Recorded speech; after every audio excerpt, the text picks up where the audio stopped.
আসসালামু আলাইকুম my dear students. আজকে আমরা একটা প্রশ্ন সমাধান করব যেটি তোমাদের ৭ নাম্বার অধ্যায়ের অংশ। জাতীয় বিশ্ববিদ্যালয় ২০১৬ তে অনার্স এবং ২০২০ হচ্ছে ডিগ্রিতে আসছে। তোমাদের কেমিস্ট্রি ফার্স্ট পেপারের একটি প্রশ্ন। বিয়োজন মাত্রা বলতে কি বুঝো? এবং এই বিক্রিয়া থেকে তুমি বিয়োজন মাত্রার সাপেক্ষে আম কেপি এর রাশিমালা উপপাদন করবা। সো বিয়োজন মাত্রা বলতে আসলে আমরা এখানে আলফা দিয়ে বিয়োজন মাত্রাকে সচরাচর প্রকাশ করে থাকি। অনেকে আবার এক্স দিয়েও প্রকাশ করে। যেটাই হোক কোনো ব্যাপার না। সো তুমি প্রথমে এই বিক্রিয়াটার দিকে খেয়াল করো। PCl তার আগে সংজ্ঞাটা লেখো। বিয়োজন মাত্রা হচ্ছে কোনো পদার্থের বাষ্পীয় অবস্থায় মোট অণুর সংখ্যার যে ভগ্নাংশ বিয়োজিত হয় তাকে পদার্থটির বিয়োজন মাত্রা বলে। এবার PCl5 সেখান থেকে তুমি পাচ্ছ PCl3 প্লাস Cl2। আসলে এটা হচ্ছে phosphorus pentachloride, phosphorus trichloride plus chlorine. My dear students, প্রাথমিক অবস্থায় কি হবে? একদম বিক্রিয়া যখন শুরু হয়নি তখন ধরে নিচ্ছি PCl5 ছিল 1 মোল পরিমাণ, ঠিক আছে? আর বিক্রিয়া যখন শুরুই হয় নাই তখন তো উৎপাদ 0। আচ্ছা, সাম্য অবস্থায় কি হবে? সাম্য অবস্থায় আমরা ধরে নিচ্ছি যে এটার আলফা পরিমাণ বিয়োজিত হইছে, মানে 1 মোল থেকে আলফা পরিমাণ কি হইছে? আলফা মোল ভেঙে গেছে, বিয়োজিত হয়ে গেছে। তাহলে এটার কতটুকু তৈরি হয়েছে? এটারও আলফা মোল তৈরি হবে, এটারও আলফা মোলই তৈরি হবে। কেন আলফা মোল তৈরি হবে? কারণ এটার সাথে সামনে 1 আছে। যদি 2 থাকতো তাহলে 2 আলফা তৈরি হইতো, যদি এখানে 3 থাকতো তাহলে এখানে 3 আলফা তৈরি হইতো। হোপফুলি বুঝতে পারতেছো। যেহেতু 1 দিয়ে গুণ আছে তার মানে একটা আলফা, এখানে 1 দিয়ে গুণ আছে তার মানে একটা আলফা। ওকে ডিয়ার স্টুডেন্টস, এবার তুমি মোট মোল সংখ্যা বের করো। মোট মোল সংখ্যা, সেটা তাও আবার কিসে? সাম্যাবস্থায়।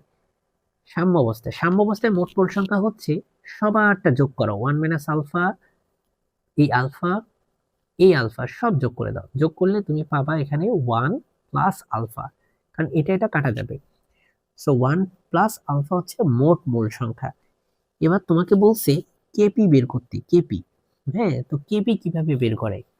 কেপি বের করার ফর্মুলা হচ্ছে, কেপি হচ্ছে তোমার এখানে দুইটা জিনিস দেখো।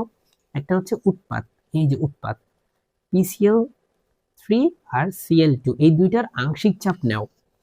উৎপাদ সবসময় উপরে, PCl3 আর হচ্ছে ক্লোরিন, ক্লোরিনের সাথে এভাবে ক্লোরিনকে নিয়ে নাও। এই পি মানে আংশিক চাপ, এই পি মানে আংশিক চাপ, ক্লোরিনের আংশিক চাপ, ফসফরাস ট্রাইক্লোরাইডের আংশিক চাপ। ডিভাইড করবা কার আংশিক চাপ দিয়ে? বিক্রিয়ক হচ্ছে PCl5, ওর আংশিক চাপ দিয়ে তুমি ডিভাইড করে দিবা। এখন আংশিক চাপ কিভাবে বের করে জানো? আংশিক চাপ বের করতে হলে তোমাকে নিতে হবে মোল ভগ্নাংশ গুণ গুণ মোট চাপ। তো মোট চাপ আমরা ধরে নিচ্ছি পি, এটার মোট চাপও ধরছি পি, এটার মোট চাপও ধরতেছি পি, নিচেরটার মোট চাপও ধরতেছি পি, ঠিক আছে? এখন মোল ভগ্নাংশ কিভাবে বের করে? নিচে থাকবে হচ্ছে মোট মোল সংখ্যা, আর উপরে থাকবে হচ্ছে যার মোল ভগ্নাংশ বের করবা শুধুমাত্র তার মোল সংখ্যা থাকবে, ঠিক আছে? এই জিনিসটার মানে কি চলো আমরা একটু দেখার চেষ্টা করি। তাহলে মোট মোল সংখ্যা দিয়ে ভাগ করো। দেখো আমরা মোট মোল সংখ্যা একটু আগে বের করছি, সাম্যাবস্থায় মোট মোল সংখ্যা হচ্ছে 1 প্লাস আলফা। এটা সবার জন্যই একই। সো ওর ক্ষেত্রে 1 প্লাস আলফা দিয়ে ভাগ করবা, ওর ক্ষেত্রেও 1 প্লাস আলফা দিয়ে ভাগ করবে, ওর ক্ষেত্রেও 1 প্লাস আলফা দিয়ে ভাগ করবা। এখন এখানে PCl3 ওর ক্ষেত্রে সাম্যাবস্থায়, আচ্ছা তুমি আমাকে বলো সাম্যাবস্থায় কেন নিচ্ছি? কারণ কেপি হচ্ছে একটা সাম্য ধ্রুবক, তার মানে যা নিব সবকিছুই সাম্যাবস্থার জন্য নিব। ওকে, সো PCl3, এই যে দেখো PCl3 সাম্যাবস্থায় আছে আলফা পরিমাণ, সাম্যাবস্থায় আছে আলফা পরিমাণ। Cl2 সাম্যাবস্থায় আছে আলফা পরিমাণ। তাহলে PCl3 আছে আলফা পরিমাণ, Cl2 আছে আলফা পরিমাণ। ওকে, আচ্ছা, আর PCl5 এটা কতটুকু আছে দেখো? PCl5 সাম্যাবস্থায় আছে 1 মাইনাস আলফা পরিমাণ, 1 মাইনাস আলফা পরিমাণ। সো এখানে 1 মাইনাস আলফা হবে।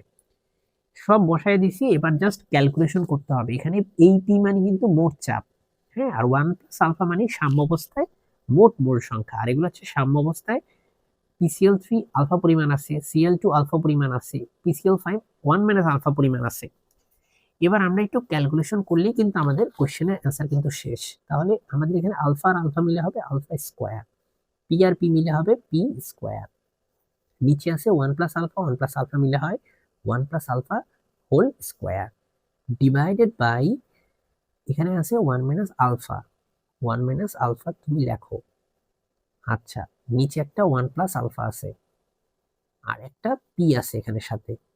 এবার তুমি যদি একটু কাটাকাটি করো তাহলে একটা পি এর সাথে একটা পি কাটা যায়, আর এখানে একটা আলফা স্কোয়ার থাকে, 1 প্লাস আলফার সাথে একটা 1 প্লাস আলফা কাটা যায়, তাহলে একটা 1 প্লাস আলফা নিচে থাকে। তাহলে তুমি পাবে এখানে, এখানে তুমি পাবা, আচ্ছা আমার তো এদিকে জায়গা নাই, আমি এই পাশে লিখি। তো তুমি এখানে কি পাবা দেখো, তুমি এখানে পাবা হচ্ছে সিম্পলি উপরে একটা আলফা স্কোয়ার পাবা, ওকে, নিচে আরেকটা পি পাবা, কারণ একটা পি এর সাথে একটা পি গেলে আরেকটা পি থাকে, আর 1 প্লাস আলফা একটা নিচে থাকে, আর এখানে একটা 1 মাইনাস আলফাও আছে। আমাদের কিন্তু অ্যান্সার হয়ে গেছে আলফা স্কোয়ার পি, আর এটা হচ্ছে 1 মাইনাস 1 প্লাস আলফা, আর 1 মাইনাস আলফা মানে কি 1 মাইনাস আলফা স্কোয়ার। সো এটাই হচ্ছে আমাদের কেপি এর রাশিমালা, যেটা আমাদেরকে প্রমাণ করতে হইতো, সেটা আমরা কিন্তু প্রমাণ করে দেখাই দিছি যে আমাদের প্রমাণটা হচ্ছে এটা। বাই দ্য ওয়ে, ওদের অ্যান্সার কিন্তু ভুল হয়েছে, ওদেরটা ফলো করো না, পরীক্ষায় নাম্বার পাবা না ঠিক মতো, ডাব্বা মারবা। আশা করি আজকে ভিডিও দেখে উপকৃত হয়েছো। আসসালামু আলাইকুম।